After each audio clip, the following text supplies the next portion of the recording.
Welcome back to Ollie Talks. Sorry you can barely see the microphone or phone.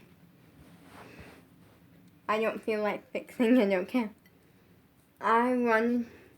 This one is all about something. Okay, this is bugging me. Let me get a dance block.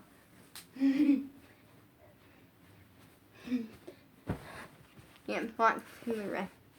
Okay, now I feel a little bit better. So this one, I want to kind of make it like different, and I want to talk about something which.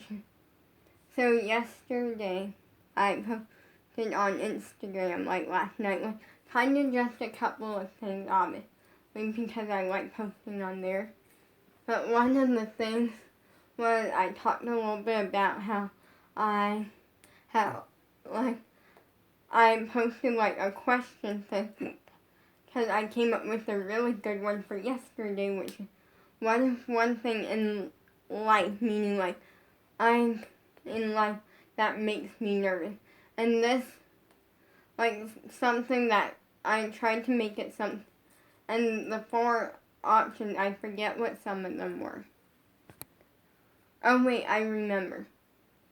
So the first one, I don't know, can't remember the exact order of them, but I remember the 4, which was dancing. The first one of them was us dancing in front of family.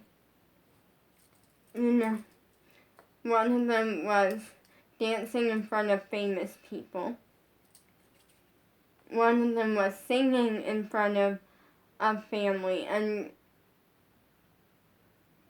one of them was auditioning. And the right answer was audition. Here's the thing, is that with me, I don't get super nervous, if that makes sense, over really anything in my career. Or just in general.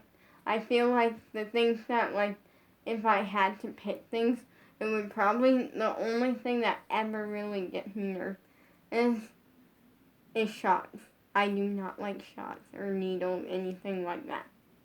But other than that, it would be auditioning, and I feel like the thing is, it's not always, I haven't had one audition, and I kind of want to fully explain this. One audition, it was for a Sunday class scholarship to get one Sunday class free. The audition was for Abby Lee Miller and Miranda something or other.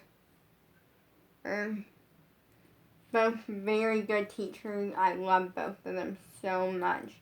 But I kind of freaked out because what happened was, first up, I didn't know that there was going to be an audition. I was completely unprepared, and that makes sense, caught off guard.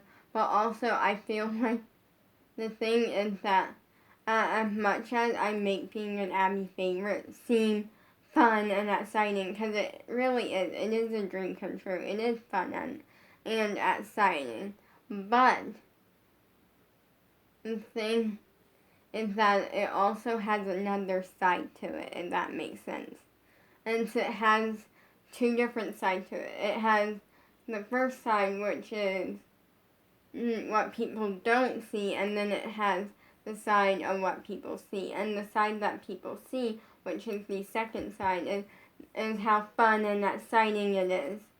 But the fun and exciting and how much of a dream come true and how it's amazing feeling. But the side that people don't always see, the first side, is that also is hard. It's really, really hard, and it stresses me out sometimes because it constantly just makes you feel like, as much as Abby believes in you, and that is Abby's way of being like, I really believe in you.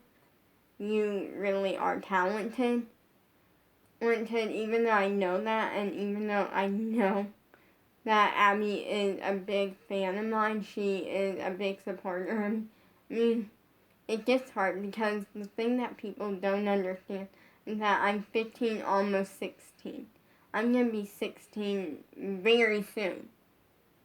But even then, I played out that I'm like this super confident kid, that I'm always go get it. I'm always ready for a challenge. I'm always ready to be challenged in dance specifically is what I mean.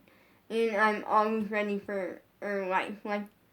And even if there's something that I'm not the most thrilled about, I take it and I work with it and I try to do the best I can with it. But the thing is that, yes, that is me. That is me, 100%. But I do get nervous, and that's the thing. And auditioning is the thing that makes me nervous. So basically, that day, I was a nervous wreck. Because when Abby called my name, because she was listing kids that were auditioning, and then I freaked out. I was a nervous wreck, but I'm working towards being a professional dancer, so I know how to disguise it and make it seem like I'm fine. So I put on a face and I made it seem like I was ready, I was calm, but really I was freaking out and a nervous wreck in my head. And part of that was because first up it's Abby Lee Miller that I'm auditioning for, and Miranda, like very talented dance teachers and just incredible people, amazing people. Shout out to them if they're watching.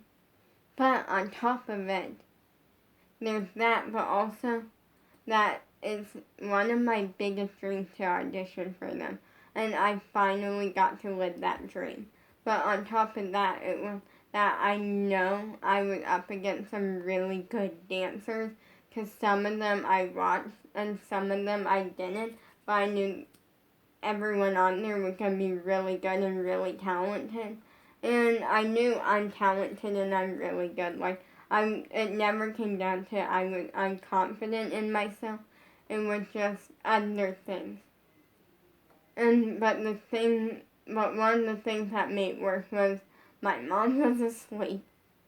So she basically didn't know that any of this was going on in that moment. And I was unprepared for the looks, everything. But on top of that, I brought it up to my dad. I went like, yay, I'm going to be dancing for this audition. And he went like, cool, have fun. Like, he was so calm about it. And like he almost like didn't even care. Or he didn't understand. It wasn't that he didn't care because he wanted me to go for my dream.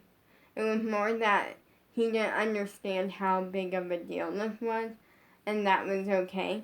But he also didn't want to freak out and make me a nervous wreck when I already was, and that made it worse because seeing how calm everyone else was, and I'm a nervous wreck in my head, like I wasn't prepared at all. Like I had my hair in a ponytail, a basic ponytail. It wasn't like a super like amazing ponytail, but it was a pretty good. It was an okay ponytail. And I was wearing a typical everyday dance outfit. I think at the time, I think I was wearing like a dance, like my normal two-piece dance outfit. Unfortunately, my first one, unfortunately, I'm gonna be getting rid of the top from it because the top doesn't fit me anymore, which is sad because I really like that top. Because it's like fun, pink and purple and like galaxy vibes and stuff. But also on top of that, like it was kind of like I knew I was a hot mess and I was a tired hot mess at this point, and it just made the whole thing so much worse. And like I went through with it, I got a call back on that, which I wasn't expecting, because what happened was that Abby, let everyone audition, okay? And everyone had a certain group, and then like a group would go, and then everyone else would turn their cameras off, and so on and so on. And then Abby would have us turn our cameras back on. And then she would pick a couple kids, and they were the first round of callbacks. meaning everyone else would turn their cameras off and those kids would dance again. Then she did one more round of callbacks, and at this point I didn't think I was gonna have. And then all of a sudden she said my name. She's like, Lolly. And then, the thing was with it though, she kind of, the thing was that she didn't directly say my name. She didn't say Lolly. What happened was she went like, all of the names disappeared on my screen. And so, this girl, this like short girl with the red couch in the background and the painting or the picture in the background, like she basically described my background, and then I knew it was me, and then I danced, and then afterwards I was like a little bit nervous because then all of a sudden she was like, well, some people dance that weren't supposed to. But she didn't directly say me.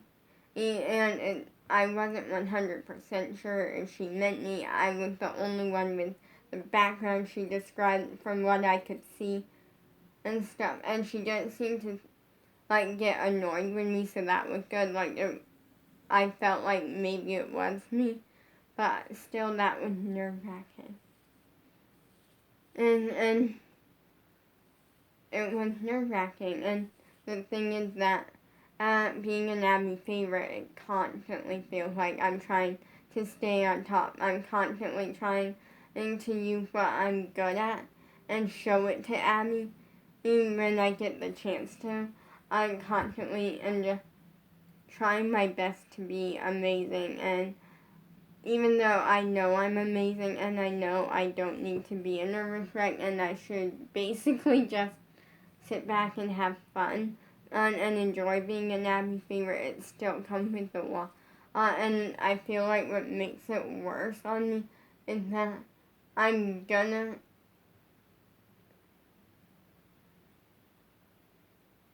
have to kind of do something. But I'm gonna have to have a talk with my mom about next time she says something like this, which is that my mom pushes me to be the best.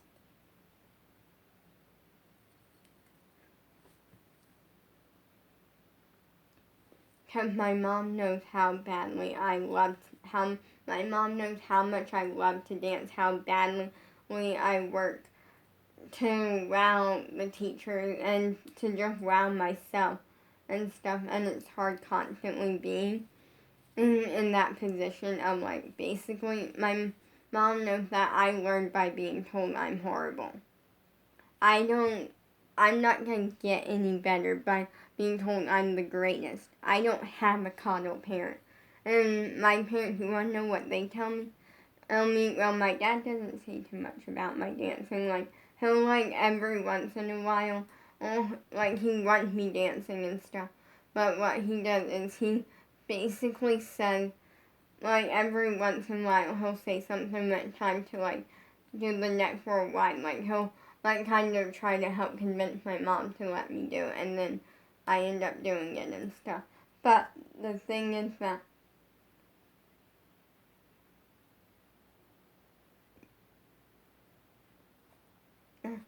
like, he'll be like, I know how much you love dance.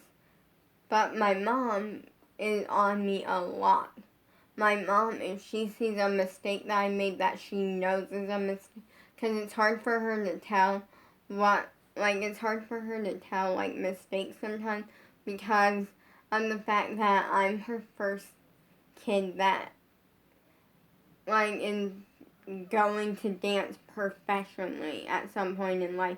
And wants that so bad, and will probably dance or perform or something like that forever. And so it's one of those things that, like, yeah.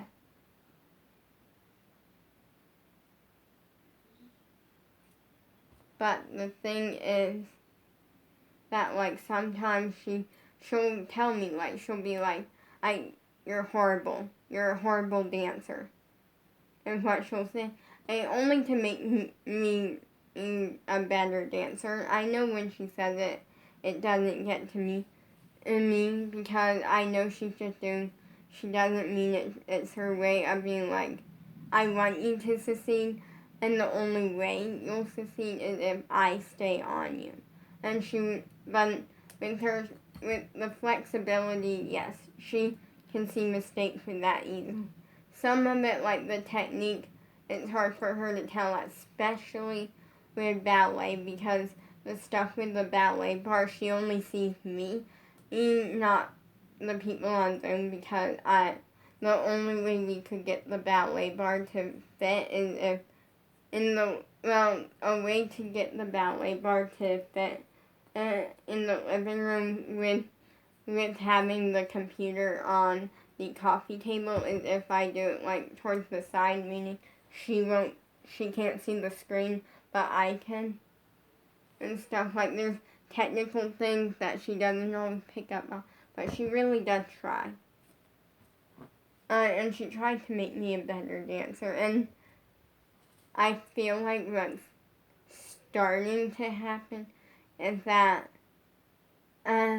it kind of goes back and forth. There's days when I wake up and I'm confident and I'm good to go and I'm like, oh, I'm doing a really good job in dance. Abby seems to think I'm doing good. And obviously Abby does tell me to constantly work on stuff and constantly try to get even better, but things are pretty good. And then there's days when I wake up and I go into class. Or like I log on to Zoom is what I mean.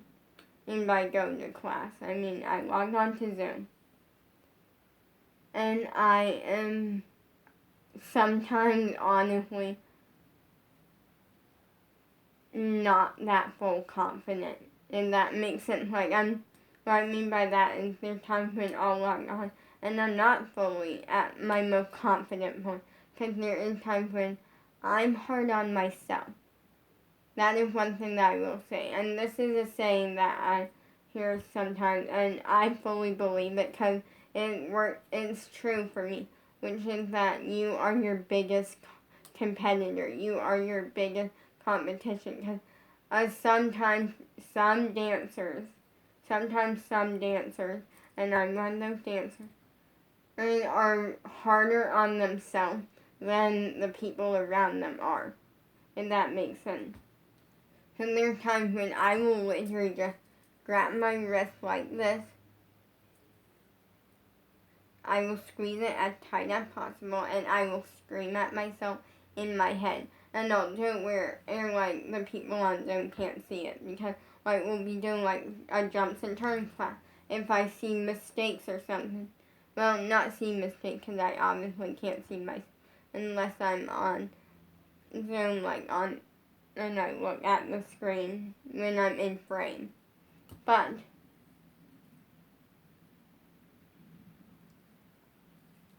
like sometimes I'll like do something and I'll be like, oh yeah, I just made a mistake there. Or oh, that foot could have been pointed. Oh, that leg could have been straighter. Or oh, that wasn't that great. Or oh, that jump didn't get me far off the ground. But it's just constantly on me, and so I'm hard on myself. But next time my mom says something, I'm gonna kind of tell her like, just put things a little more nicely. And she does it because she knows that's what I need, and I need her to stay on me constantly. And she said one time she said one negative thing, and I took that to heart, but I took it to heart, and I made myself a better dancer from that. Usually she'll be like, okay, you can fix a bunch of stuff, which is good. Telling me my mistakes is good. I know what to fix, I know what to work on. But there is days when it's like, all I can think about is the negativity that I put on myself. To the point where, like, I don't need people around me doing that too. So, like, it's a thing.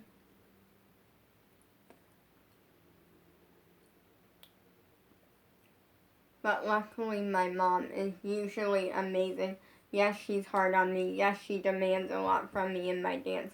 But only because she knows I have it in me, and only because she knows how badly I want this. And I'm gonna say that nobody makes me dance. Nobody forces me to get up and dance. Yes, my parents do get a little bit annoyed if I miss a bunch of classes because they did pay for it and I am paying them back and stuff.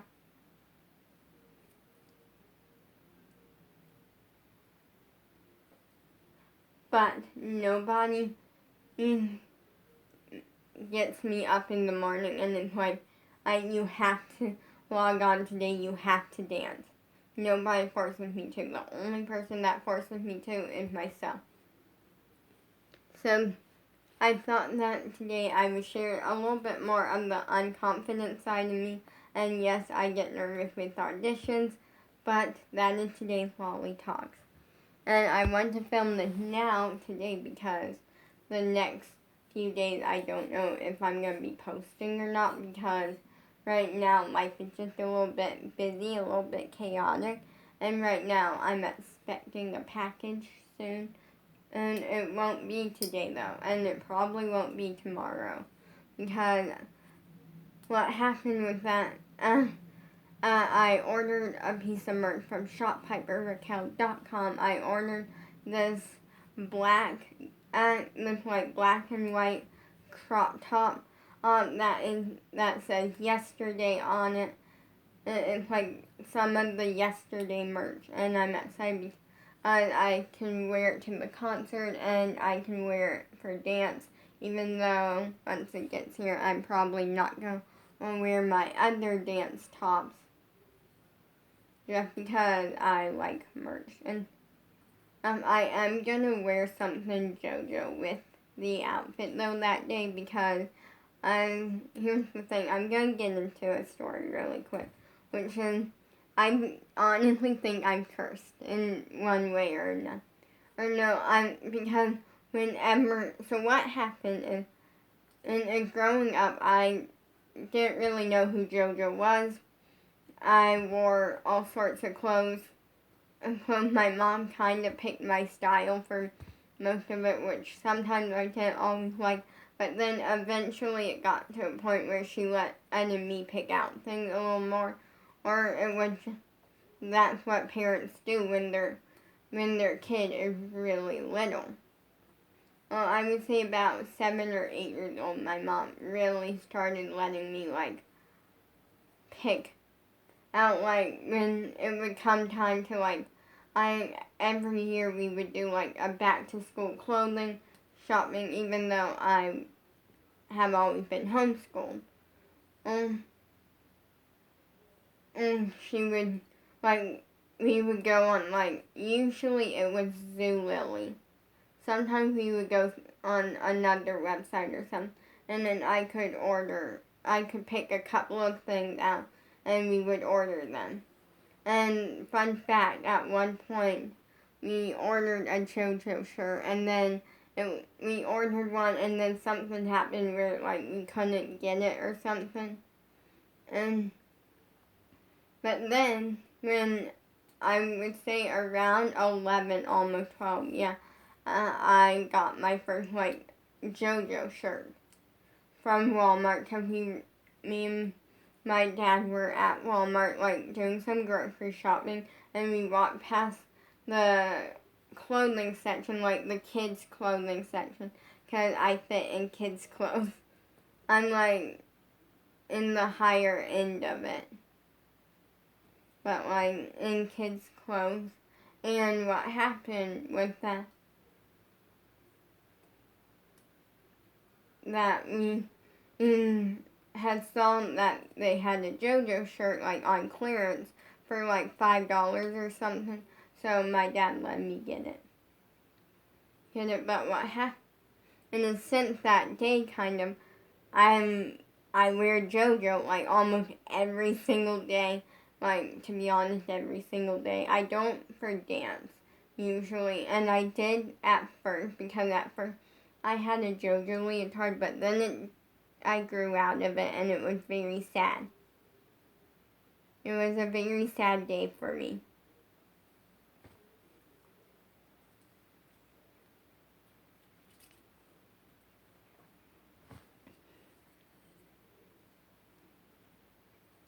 So yeah, but what ended up happening though was since that day, and whenever I don't wear JoJo, something bad happened. Now, the last time I didn't wear JoJo, nothing bad happened. But I also feel like because I think I ended up having a little bit of a dream or something, but that was because it was nighttime, it was bedtime, and I wore like a dance top. But then I changed like the next day. So like there wasn't much of a time for something bad. But every time something bad happened, the first time I can like fully remember, or I think my crush didn't show up to music class. Yeah. Then, and like another time the same thing happened. And then another time my crush was out sick. Another time he was still out sick. One of the last time, second to last time, music class was on a break that week. The last time music class was done for good. And yeah. So I will wear something JoJo just with it. That will work. Peace out.